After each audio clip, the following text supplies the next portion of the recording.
Olá, sou Guilherme Gomes, sou de Engenharia Ambiental pela UFRPE. Vou falar um pouquinho sobre o artigo que foi publicado agora no Ectal sobre a importância da caracterização do bagaço de uva vindo de vinícolas para a tomada de decisão quanto à sua valorização. Ou seja, o nosso objetivo com esse estudo foi inicialmente fazer a caracterização físico-química desse resíduo, que é o resíduo mais comum vindo da indústria vinícola, e também fazer algumas análises e identificar quais seriam as principais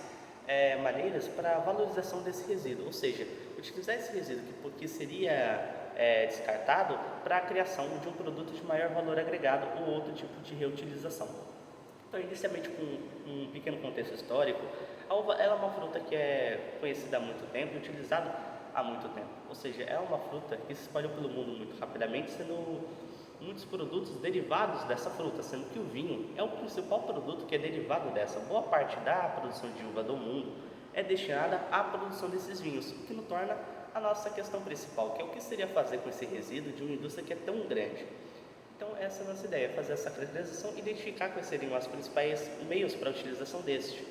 Ou seja, nós fomos até o município de Garanhuns, no interior do estado de Pernambuco, e fizemos a coleta de duas espécies de uva diferentes após o processo de fermentação. Nós fomos até essa vinícola, é a Vale das Colinas, que é localizada em Garanhuns. Nós fizemos essa coleta da variante Merlot, que é essa daqui, que tem um resíduo um pouco mais escuro e também maior, e a Cabernet Sauvignon, que é outra das variantes que é produzida na Vale das Colinas, que tem um resíduo um pouco mais claro e também um pouco menor. Após essa coleta, nós levamos esses resíduos para o UFRPE, onde nos laboratórios de saneamento ambiental LabSan e também aqui no laboratório de bioprocessos e bioprodutos, fizemos a sua caracterização. Com isso, nós chegamos a algumas conclusões. Nós vimos que esses resíduos, por ser um resíduo vegetal, já era imaginado um alto teor de compostos lignocelulósicos, mas nós identificamos que quase 40% seria de lignina. Outros parâmetros bastante relevantes seriam, por exemplo, que cerca de 20% do seu peso também são de carboidratos, além de que destes, cerca de 88% do peso do bagaço de uva são de sólidos voláteis, ou seja, são alguns parâmetros, entre outros, como pH, DQO, que poderiam ser utilizados para essa tomada de decisão. Bom, e quais seriam as principais maneiras para valorizar esse resíduo? Na Vale das Colinas, eles empregam uma bastante interessante, que é o processo de compostagem. Nesse processo de compostagem,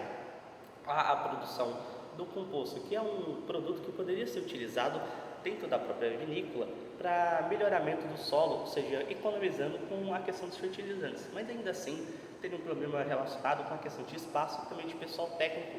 para esse tipo de prática, uma vez que também leva bastante tempo. Outro produto que também pode ser gerado é o biogás a partir da digestão anaeróbia, porém esse enfrenta alguns obstáculos, uma vez que o alto teor de lignina, quase 40%,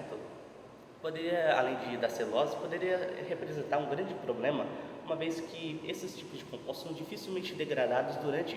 o processo de digestão anaeróbia, o que poderia ser um obstáculo para essa tipologia. Porém, ainda assim, é possível a utilização de pré-tratamentos para melhorar essa característica, fazendo com que essa tipologia também se torne viável com a produção de biogás e também de biofertilizante, que poderia ser bastante útil para a empresa, uma vez que seria gerada energia, que reduziria custos de operação, e também o biofertilizante, que reduziria os custos de produção das uvas. Outros métodos que também poderiam ser aplicados, principalmente com relação à presença de vários bioativos nesse tipo de resíduo, principalmente na indústria farmacêutica, na indústria cosmética, entre outros, além também desses resíduos, como também aditivos para a alimentação animal, poderia ser algo bastante interessante para a destinação desse resíduo. Bom, e de modo geral, esse resíduo ele apresenta características bastante similares a outros resíduos lignocelulose, com uma grande presença de lignina, que poderia dificultar alguns tipos de destinação, mas que não impede a destinação desse resíduo. Uma vez que ele é gerado em tão grande quantidade, é um produto que de fato tem uma grande importância e pode ser destinado para melhores destinações, ajudando sim na produção, aplicando uma destinação correta a esse resíduo e ao mesmo tempo ali se aliando à questão econômica, uma vez que esse resíduo também proporciona ganhos econômicos para a indústria que acolhesse esse tipo de valorização. Bom, eu agradeço aqui ao CNPq, ao FAP, ao FRPE e também à Vale das Colinas pela oportunidade. Obrigado.